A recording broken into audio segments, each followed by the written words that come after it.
Welcome to An Honorable Profession, a podcast giving America hope since 2018. I'm your host, Ryan Coonerty.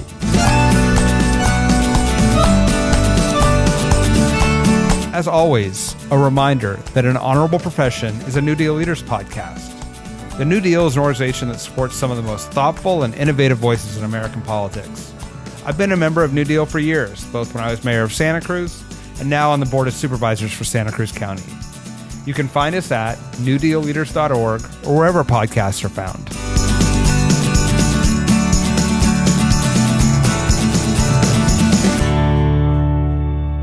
Welcome to An Honorable Profession. I'm Debbie Cox Bultan, CEO of the New Deal, where we're proud to support so many of the inspiring leaders that you hear on this podcast. In this episode, I spoke with Dan Garodnick, former New York City Council member and author of the soon-to-be-released book, Saving Stuyvesant Town: How One Community Defeated the Worst Real Estate Deal in History. It's a fascinating story about a community with a history of activism, coming together, and ultimately securing a huge victory for affordable housing in New York. And while it's a uniquely New York story, it's also a story with powerful lessons for anyone who's trying to solve what might seem like intractable problems. I also talked to Dan about his own journey into public service, grounded in a passion for civil rights, that eventually had him leading the effort to save Stuyvesant Town. Dan Garodnick, welcome to An Honorable Profession. Hey, thanks for having me. It's great to be with you. Super excited to talk about your new book, Saving Stuyvesant Town: How One Community Defeated the Worst Real Estate Deal in History. And I will tell our listeners that took me a couple times to get it right, but they were not going to hear that. So super excited to talk about this. For those non-New Yorkers like me, reaching all the way back to before World War II, maybe you could just start by telling us what Stuytown is and why it's important. Sure. Well, back in the 1920s and 1930s, there was a severe housing shortage in New York City. And there were efforts to try to deal with that through building new units.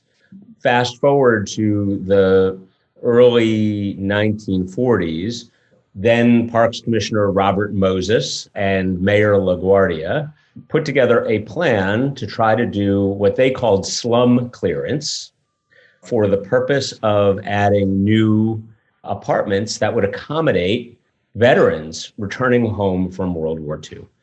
They got permission from the state of New York to wrap up a deal with the Metropolitan Life Insurance Company to have them do the work to build the new buildings, and gave them permission to clear out all of the people and homes that were there previously, which were mostly poor immigrant families. And MetLife, in exchange for building the new units, was given a tax abatement, and it lasted for 25 years and a guaranteed 6% rate of return for the period of the contract. So it was all intended to be a way to create more housing for veterans. And it is for the, since I know not everybody is a New Yorker who's listening here, it is a community that's on the east side of Manhattan between 14th and 23rd Streets. It's sandwiched between the East Village, Union Square, Gramercy Park, Murray Hill. So it was an important initiative for New York City's housing stock because New York was struggling. MetLife, with the city and state permission, went out and built this huge housing complex, which has 11,232 units today, houses 30,000 people. So that's the history. That's how it came to be. Yeah, it's so interesting. I don't know, again, like you said, non-New Yorkers may not realize, that is a huge amount of land. It's a huge number of houses right in the middle of Manhattan, actually. So, people, I think, are going to be surprised to even know about this who aren't familiar with New York. Right, well, there are towns and cities in this country which don't have that many units of rental housing. There are towns that don't have a population of that size. And this is just, it's 9 blocks in Manhattan, which makes it, it makes it important by any objective scale, but it is also really important to New York City. Yeah, absolutely. And so tell us, your story really kicks off in 2006. What happened around that time that set kind of the story you tell in the book in motion? So after owning the property for 50 plus, almost 60 years, MetLife, which had built it with all of that support from the city and all of those tax abatements and opportunities and guaranteed returns, decided that it was going to put the property up for sale at the very height of the real estate boom in 2006. No recognition of the history, no recognition of any obligations more broadly to the city or to society as a result of how it all came to be. And we haven't even talked about the horrible racist origins where MetLife denied residency to Black people when it first was open. But MetLife decided to put the property up for sale in 2006 at the top of the market. And it created, as you might imagine, a total feeding frenzy among the real estate establishment in New York and beyond, because 80 acres of land on the east side of Manhattan does not go up for sale, all at once, ever. This was a huge trophy for somebody to get their hands on. It was an opportunity to make a big mark in a big way. And what ensued was a white-hot auction where bidders from around the globe came out of the woodwork to try to buy Stuyvesant Town and Peter Cooper Village. Peter Cooper Village joined it shortly after Stuyvesant Town was built, and it's all owned by MetLife at this point. So they put it up for sale, and people come and they start bidding. It had been, projected to be a multi-billion-dollar deal, but by the time the bidding was over, the property sold for $5.4 billion, which was billions of dollars more than real estate professionals had projected. Out of the wake came Tishman Speyer and BlackRock as the new owners. They came out on top ahead of all other bidders, including, by the way, and I think this is relevant for the story, the tenants of the community. Because the tenants, and I helped them in this process, put together a bid to try to buy Stuyvesant Town for themselves, to help them become homeowners and not to simply sit on the sidelines while while real estate titans were fighting for their apartments all around them and treating them like pawns in a chess game. We decided to take matters into our own hands and try to compete. We ended up putting together a bid of $4.5 billion, which, while respectable and so much money, was a full $900 million shy of the mark. But it had the effect of putting the tenants and their brand new city councilman on the map and made sure that people were paying attention to what we were doing from that point forth.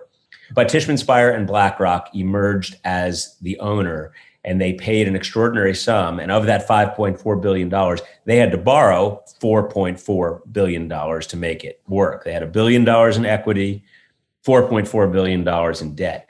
And the only way that they could pay off those debts was to make some pretty significant changes to the community.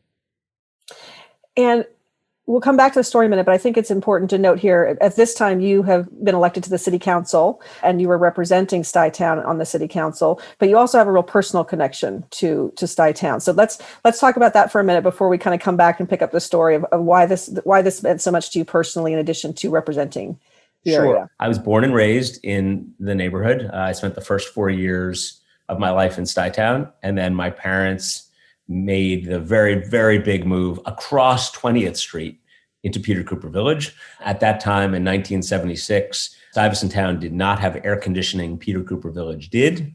And my parents, in search of a slightly bigger apartment and air conditioning, moved across the street. And I lived there for the rest of my childhood and most of my adult life.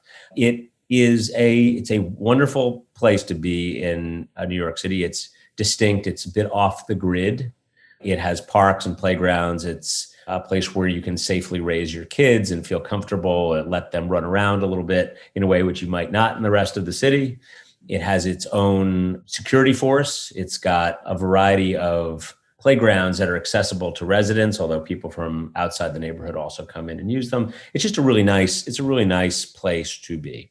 And it was a very comfortable place for my parents to raise me. I'm an only child, and they were I was the son of a public school teacher and a portfolio manager who were a pretty good example of the sort of people who lived there over time post the World War II era. In my building, you had a bunch of teachers, a truant officer, a former FBI agent, some homemakers. You had a variety of teachers, a furrier. It was like the cross section of New York firefighters, police officers. That was the middle class of New York. And so for me, growing up there, I had a very clear picture of what it was and what it was intended to be. So when I was born in 1972, the property was, only 20, or so years old. So it was still pretty new as I was a child. And so the neighbors that I saw there really were reflective of what the community had evolved to be. A lot of original tenants, a lot of senior citizens who moved in 1949 and, never left. They're still there today, which is amazing. But that was the personal connection that I had to this neighborhood and recognized its importance. Oh, as a political matter, of course, it was 20% of my city council district. So I know we've got a lot of New Deal leaders out there. I challenge any of them to find a moment when 20% of their district goes up for sale in a single moment. That was what happened to me 6 months into my first term in the city council. Yeah, probably a very unique situation, but it is just listening to you talk about that, thinking about New York and prices, to think about this area that's housing your teachers and firefighters and in the middle of the city. So important. So let's get back to the story for a minute. So we're at this place where the new buyers have come in and laid out this enormous amount of money and gone into the debt to buy it. And so you said that they were going to have to make some changes to cover that sale. So tell us about those changes and then what happened come recession time. So there were certain rules that governed the rents in Stuyvesant Town and Peter Cooper Village. And they came into play in 1974 after that first contract between MetLife and the city expired. The tenants agitated and pushed their state legislators to find ways to create continued protections for rents. And they became part of what is known as rent stabilization in New York, which for all intents and purposes, creates a more stable and predictable level of rent increases for tenants in the city. Rent stabilized tenants have a right to a lease renewal. They have a legal right. And there were a few tools that existed for owners of buildings who had rent stabilized tenants to take apartments out of the rent stabilization system. As you might imagine, rent stabilized units tend to depress what might be the market value of the apartment. That doesn't go without saying that it would, but in Stuyvesant Town, it did. The market value for the units was higher than what the rent stabilized rent was.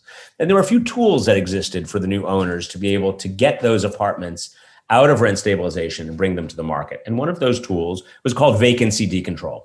Vacancy decontrol allowed an owner like Tishman Speyer and BlackRock, or MetLife for that matter, once a unit became vacant, to make certain improvements to the unit and then rent it for the market rate. So, as you might imagine, that created a pretty strong incentive for an owner to find ways to get rent stabilized tenants out of their apartments so that they could do just that. And in fact, Tishman Speyer and BlackRock's business strategy required that they move a fair number of rent stabilized tenants out of apartments and start renting market rates for them. That was going to allow them to not only pay back their debts, but make some money on their very significant investment. Unfortunately for them, they hit a few roadblocks. One of the roadblocks was, and perhaps most significantly, they were wrong about the number of tenants that they could get out of their apartments because they thought that people were illegally in their units and that they had either second apartment somewhere or whatever. They were wrong in their calculus about the number of people that they could get out of their apartments. That was one. Number two, when the tenants put together their bid to buy the property in 2006, we discovered that MetLife and Tishman Speyer, as their successor, they were taking a tax break from the city. And this tax break, it's called the J51 tax break, prevented you from deregulating any apartments. You take the break, you can't deregulate, is what the law said. We looked into it and filed a lawsuit against MetLife and Tishman Speyer. And of course, if we were to be successful, it would mean that their entire business plan was not feasible. Yeah. In a what was the biggest tenant victory in probably a generation, this case went all the way up to New York's highest court, our Court of Appeals, and the tenants won. And the ruling was pretty simple. You take a tax abatement under J51, you cannot take apartments out of rent stabilization. So that doomed their business plan to failure. The third thing that happened, and this is the one that you started with, was the collapse of the American housing market, which made it very difficult for them to bring fresh new money into the deal and to try to persuade people that there was any opportunity for success here on an ongoing basis. So the result was that Tishman Speyer defaulted on their loans in January of 2010 or late December of 2009. So just a few years after. And it created another whole moment of challenge for the community, for the residents, for the city. And certainly it was an unpleasant reality for Tishman Speyer and all of their investors who came from everywhere. Everyone was invested in Stuyvesant Town. Everyone from the California Pension Fund, the California teachers, the Florida pension funds, the Church of England, the government of Singapore. There were very few investors out there that were not part of that 2006 deal with Tishman Speyer and BlackRock, and they all lost a fair amount of money. Wow. So now you have a seriously intractable problem or opportunity, depending on how you look at it, I guess, of what to do with this. Now, you've written this book about this, so I'm going to leave it to you to tell us how much you want to, spoiler alert or not, but I would love you to, just share with us kind of, to the extent you want to, how it resolves, particularly as it relates to, what I think is a really fascinating public-private partnership, kind of approach to problem solving that I think has probably ramifications even larger than this deal. So, but you let me know how you want to finish this story or how you want to leave people hanging so they'll go buy the book. Well, let's put it this way. It was on the front page of the New York Times for many years, so it'll be hard for me to be a true spoiler here. And the book, after all, is called Saving Stuyvesant Town. So, I'm gonna share more than perhaps I otherwise would with a great cliffhanging novel. But you are right to say that there was both a problem and an opportunity at the moment of Tishman Speyer's default. And I think to the extent that there is a real precedent and important lesson from all of this, and important for New Deal leaders and their affiliates and friends and people who subscribe to problem solving as a rationale in government, is that we, as the tenants and the local elected officials, we didn't have any tools at our disposal. There was no legal obligation for anybody to ever work with us. The city had no legal rights in this deal. After Tishman Speyer defaulted, the property was under the control of what's called a special servicer, which is like a nameless, faceless auctioneer whose job is simply to resolve litigation and move the property into its next phase of life. So we had to face that very difficult question as to how we were going to be able to not just, stand on the sidelines and complain about the future, but to also be a problem-solving partner to that special servicer, which never, ever deals with elected officials or tenant associations. It's just not what they do. So we managed to work in a couple of parallel tracks. One was, being vocal advocates for our community, demanding a seat at the table, bringing our allies like Senator Chuck Schumer with us, and to make the point that this community had something built within it that was worth saving, that middle class nature was something that was important for New York City, and that any future deal had to include the tenants, it had to include the city. It didn't really have to include the tenants or the city, but we made the argument that it should, on one hand. And then on the other hand, we tried to make ourselves viable from a business sense to give potential future bidders, buyers, owners a partner that they could actually sit across a conference table from and believe that they could strike a deal. So as you might imagine, between agitator and deal maker, that was a difficult, two hats to wear at the same time. On the one hand, on the agitator front, we had 30,000 constituents with 30,000 opinions about what the future of this community should be.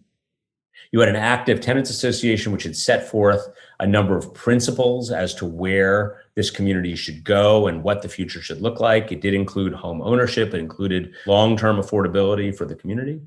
And then, we brought together some of New York's most talented restructuring advisors and lawyers to help us figure out how to navigate the choppy waters of New York real estate investment and to present ourselves as somebody, the tenants, somebody could actually sit across and make a deal with. And that was our strategy.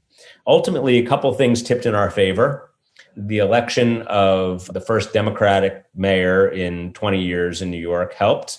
When Mayor de Blasio came in, he and his team were very clear, and I certainly pushed them regularly about this, that they viewed Stuyvesant Town as central to New York's mission and its affordable housing stock, and that they were not going to let it just disappear on their watch, which was, as a political matter, extremely helpful. I tried to reiterate that point by inviting the mayor to my living room where we had cannoli with lieutenant leaders, and that further made the point that we had, some very significant allies on our side. We also were able to persuade Fannie Mae and Freddie Mac not to lend in any future deal that did not have the support of the tenants and the city. So once you had huge political support, mayor, the senior senator, and then you had Fannie Mae and Freddie Mac saying, yes, yes, yes, we lent in the first time.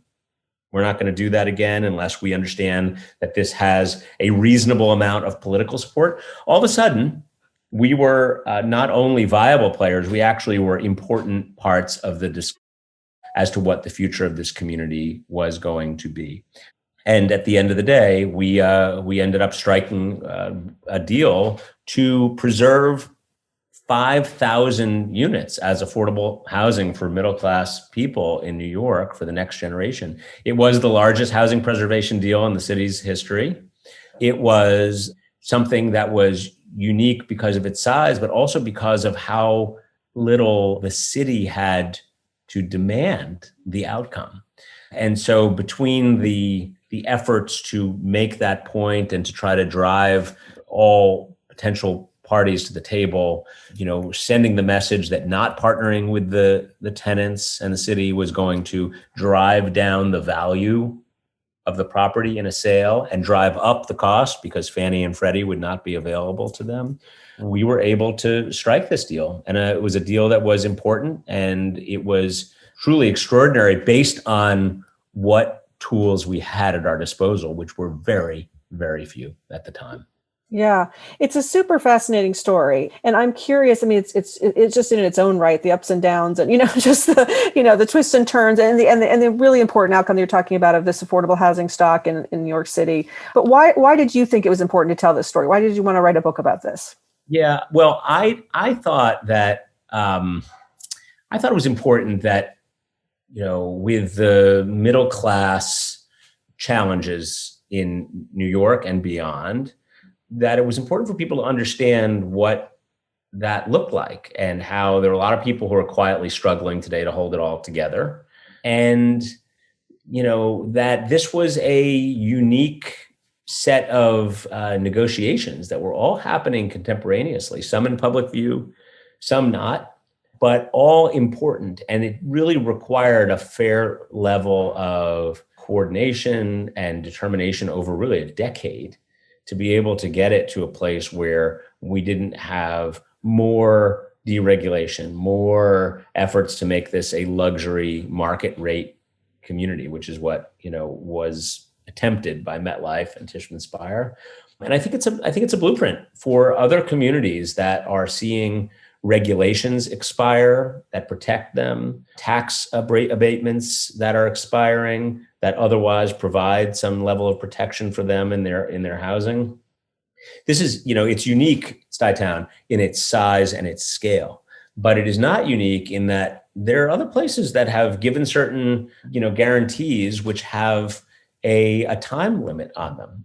And that really is what happened first in Stuytown for over that 25-year period. And then, of course, with the flexibility and the loopholes in the rent stabilization system, creating all those opportunities for MetLife, Tishman Speyer, those things exist all around the country. And so what I would suggest to people as they think about the story is use it as a blueprint for how to find leverage where you don't have any, and think about how you can both be an agitator and somebody who could be viable in the marketplace at the same time. You want to be able to present an answer to the problem, not just complain about it. And that was really the hallmark of what the Stuyvesant Town Cooper Village Tenants Association did. Yeah. I'd love to ask just one more question because I just find that one of the most heartwarming things, if that's the right word of this, is just, the engagement, right, of the community itself, right? The coming together, stepping up, so how did you find as a, leader of that effort and as a tenant yourself, right? You're coming out with both hats as a city councilman. How did that come about? And were there challenges or obstacles that you had to overcome to kind of just get the tenant piece, together moving forward in the same direction? I mean, I'm sure you could write a whole book just on that piece, but Oh, yes. It was very difficult. I mean, listen, we have a lot of people in that community that are professionals, really smart, really capable, and, many even in the real estate profession. A lot of folks had different thoughts about where we should be headed. And finding ways to keep people moving, at least as a general matter, in the same direction was a very, very serious challenge. And the thing that I found to be most successful was for us, the Tenants Association and me, to lay out some general principles that we were going for. Give ourselves enough flexibility to come to different outcomes so long as they were within the boundaries of those principles, and to continuously feed information into the community. We found that, sometimes we were trying to get the attention of a counterparty on the other side, like a special servicer or a potential bidder or whatever, and we would go, months without having anything to report to our constituents. That was very bad. Mm. The moment that we stopped talking and reporting was the moment that people said, what are they up to? What exactly are they doing? I don't know if I, trust what's happening behind the scenes. And that's a perfectly reasonable, in this context, perfectly reasonable thing to say. But on my side, the tenant association side, we're like, well, you can't just say, hey, just be patient. Nobody accepts, please be patient. So we felt like we were constantly trying to find ways to advance the ball, advance the conversation. We even went so far as to find our own partner to make a preemptive bid to buy the property from the special servicer. We partnered with Brookfield Asset Management, so that Brookfield and the tenants of Stuyvesant Town came together and we tried to buy Stuyvesant Town. This was our second effort. This was now in 2012 to buy the property, and, telling people about how that was coming to be, what the plan looked like, why we picked Brookfield, how we were trying to get the attention of the special servicer, how we were going to get this done. Telling CW Capital, the special servicer, you have to engage with us. Otherwise, we have to be vocal in our opposition to you. So how do you say that without it feeling like a threat to them? You're just giving them facts. We have to tell our constituents that we're making progress. If we're not, you become the target. How do you express that in a way that does not make somebody feel like you're actually attacking them? Anyway, those were the sorts of challenges that we faced for many years. And there were a lot of different views about what the end result should be among tenants. Some people believed that home ownership was absolutely the wrong route and that you protect rent stabilized rental units at all costs. Other people believed that what the tenants and I were proposing, which was home ownership, but with restrictions on what you could resell it for, to keep it in middle class hands, so you'd have means testing for future owners, was exactly right on the mark. This is a middle-class community. Let's keep it that way. And then there were other people who thought that any restrictions was just un-American. Let the market rule. Don't put any restrictions on this. It's going to depress the value. It's going to depress the value of the whole place, all of our investments. Don't do that. So there were a lot of different views there. Ultimately, we were not able to get a home ownership model done there. But we were flexible enough to see that was not going to be able to be achieved based on market conditions, lack of political support from the mayor and a lack of interest from the future potential buyer, that we were able to still get a great outcome even without that, and to get a fair amount of recognition and support of that from our neighbors, that we did something really quite impressive for the community and for future residents that we otherwise, would not have been able to do. Yeah, it's a huge success. And I mean, I just love some of what you're talking about. As you were talking about this being a blueprint in so many different areas of politics and problem solving, things like leverage and communication and being flexible on the outcomes. I mean, there's some really lessons I think that are truly applicable across many areas that people can take from this. Dan, I'd love to just spend a few minutes talking about your own personal story. As you know, this is called An Honorable Profession, and Bobby Kennedy reference about politics and public service being honorable. And as we mentioned up at the top here, you served on the New York City Council. So I'd love to talk for a minute about how you got there. We talked about your growing up in Stuyvesant Town, and then you went off to Dartmouth for undergrad, and eventually to University of Pennsylvania for law school. I think if I read correctly, you spent, which I want to ask about because I thought it was just interesting, you spent a little time between those two degrees in the South working with Black churches that had been victims of arson. Is that correct? And if that's true, how did that happen, and what was that experience like? That is correct.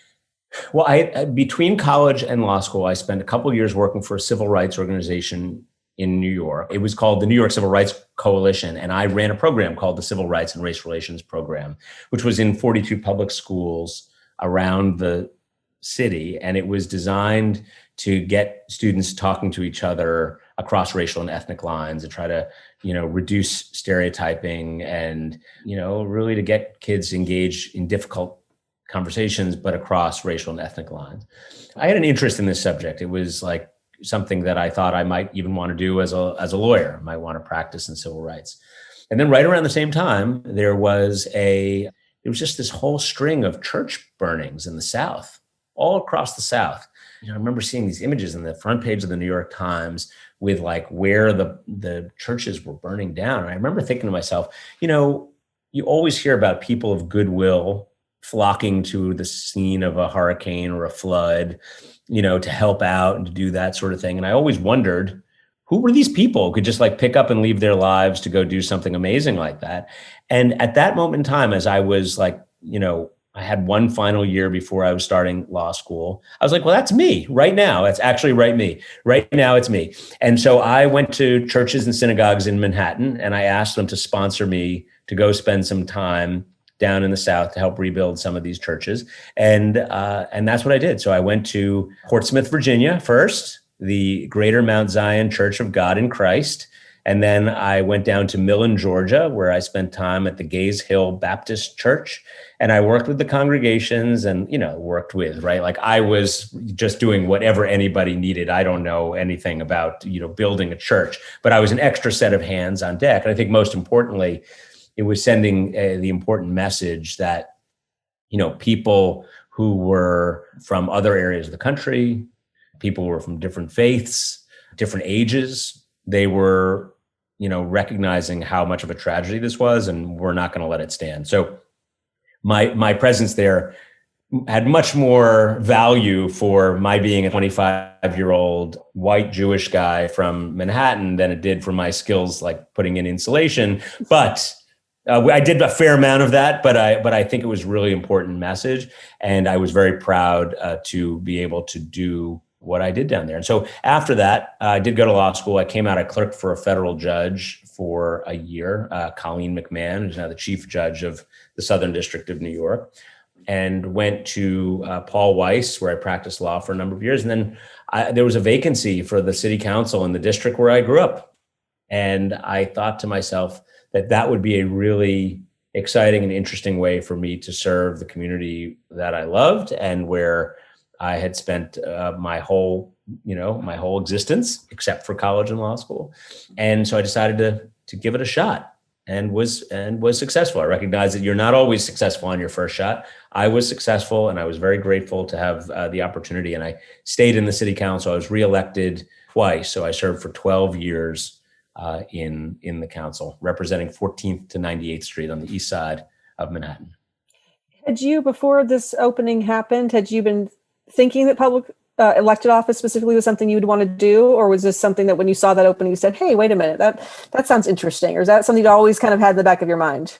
I always thought government and politics was a really interesting path and route, and honorable. I was a page in the House of Representatives when I was in high school for a summer, which I loved. I worked in the cloakroom. I ran for different offices in school, and I liked it. I liked being the sort of person that people turned to when they had a problem. And that to me was the thing which was most interesting about being an elected official, or even wanting to be an elected official. That was the thing which motivated me. I felt like I wanted to be that person. And I wanted people to feel comfortable putting their problems in my hands to help them deal with. So it was not a total surprise. It was on my mind, although I recognized that I might never see the right opportunity. I figured I might be the, counsel to the Senate Judiciary Committee, or an advisor to a governor, or something like that, just as easily as being an elected official myself. But sure enough, the opportunity presented, and I jumped in and was fortunate to have that moment. And at the end of that 12-year stint, looking back, do you feel like you were able to be that person that you hoped you could be in politics? Obviously, we've just talked about a big one and a big problem being solved for a long time in this conversation. But just generally speaking, as an elected official, were you a problem solver? Did you feel like you got some stuff done and had an impact? For sure. And, you can look at the big things like a Stuyvesant Town, or rezoning Midtown, or local laws passed and things like that. But the truth is, the thing which was absolutely the most satisfying was when somebody would call the office and had an issue that they wanted to get resolved. Either they were hitting their head against a wall with an issue with the city, or with a neighbor, or the landlord, or whatever it was. And whether or not I actually could fix that problem, making sure that people felt like they had somebody who was going to advocate for them. Sometimes we could fix it. Sometimes we couldn't. But either way, I wanted to make sure that people understood that there was a way to do government so that you don't walk away angry and annoyed. And that was the best feeling for me, start to finish. I loved every now and then picking up my own phone in the office and seeing, what was going to happen, and, surprise somebody. I would love to show up and make a site visit to somebody's house when they said the garbage problem was. I would just go, and they were like, whoa, those were the things that I thought were the best and most satisfying of all things. So the answer is definitely yes. And maybe there'll be a run sometime in the future. Who knows, right? We leave things open-ended and never say never, maybe. I think that seems like the right thing to do. Yeah. Let me I should mention now that you have stayed in public service post elected office and are working with the Riverside Park, right, in New York. I don't know if you just want to say a word about that. In particular, I was interested just to see the thread, because I want to ask a final question on this one, this thread of civil rights. I know that as part of your work with this new organization, you've been focused on parts of the park that serve underserved communities. So I'm really interested in this kind of thread of civil rights that's run throughout your whole career. So I would love to hear about that for a minute. For sure. So I now run a not-for-profit organization that supports 6 miles of parkland on Manhattan's west side. So I'm, bordering the other river of Manhattan, and, working to enhance that very valued public space for the millions of people who enjoy it every year. And last year, which was the middle of my, second year in this role, we decided to focus a fair amount of our efforts to helping to address areas of the park that historically had been underserved. The people who live next to these areas of the park are predominantly Black and Latinx, and have poverty rates much higher than on the rest of the Upper West Side. You can see the lack of investment that has been made in the park in the areas that border those communities. And it's really not appropriate. It's something that we want to fix. I'm determined to fix. So we launched a campaign just for that. We have a whole park to take care of, but we focused people's attention on that initiative.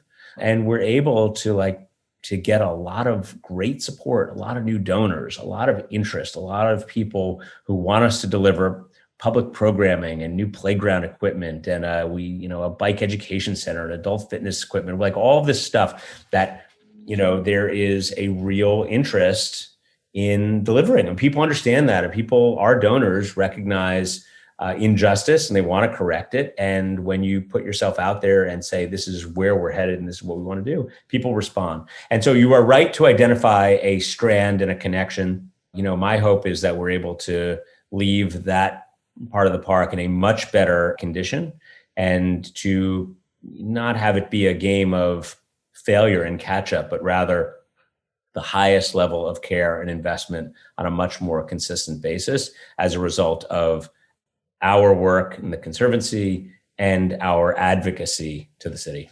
Yeah, I love that. Well, and certainly as we look at where we are as a country right now, COVID having shown such a bright spotlight on so many areas where there's been this disparities, particularly of communities of color, whether it's park access or education or broadband or healthcare, or even the health outcomes from COVID, and watching all of the racial injustices that have been talked about through the protest movement over the summer. It just seems like such an important time for all of us to be focused on these equity issues in all kinds of ways. And so I don't know if you just want to say anything else, again, with this thread of civil rights that's run through your whole career about where we are as a country and where you hope we will go coming out of this pandemic. Yeah, well, I think that the last year and a half has laid bare so many of the problems and the inequities that exist in this country. And they're getting an airing in a way that should have happened a long, long time ago.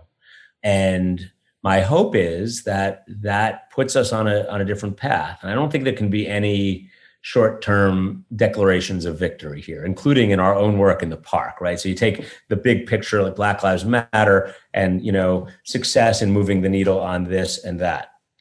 There can't be any declaration of victory yet. We have such deep structural problems in this country that we can continue to strive and continue to do better. And that's really what we are trying to do locally here. But there's just so much more to do. And I feel like this has to be a constant reminder of, even if there's not a march happening right now, that does not mean that the problem is not equally present and harmful and continuing. So that is what I take away from all this, and we will continue to strive to do better and to create a fairer and more just experience for people here. Yeah, thank you so much. Well, Dan Garodnick, thank you for joining us on An Honorable Profession today. Let me do one more time the book. It's Saving Stuyvesant Town, How One Community Defeated the Worst Real Estate Deal in History. And I hope everyone will run out and purchase it. It's a fantastic read. Thank you so much, Dan, for being with us today. Thanks for having me. I appreciate it. Thanks for listening to An Honorable Profession. Please subscribe to hear more amazing leaders and keep asking your elected officials to be honorable. Boots Road Group produces podcast. I'm Ryan Coonerty, and because we keep things honorable, no tax dollars were used in the making of this podcast.